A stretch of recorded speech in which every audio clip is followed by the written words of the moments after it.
sa sarili mo. Yung pangarap mo, tinutupad mo. Yung magulang mo, hindi mo sinusuway. Hindi ka nagsisunungaling. At ang higit sa lahat, mabubuntis ka ba kapag nag-isa ka lang? Tawa kayo, totoo yan, realistically. Tama? Kaya nga po, maraming salamat sa inyo kapag naging single kayo.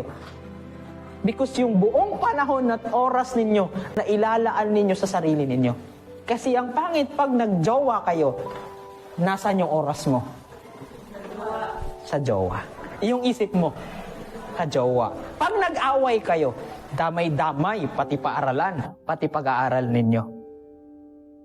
Tama, mali? Pero pag single kayo, uy, lami kayo sa paminaw, day! Imong kwarta, bisan bahala, nagihatag na sa imong ginikanan, pero gikaon nimo, gilaag nimo.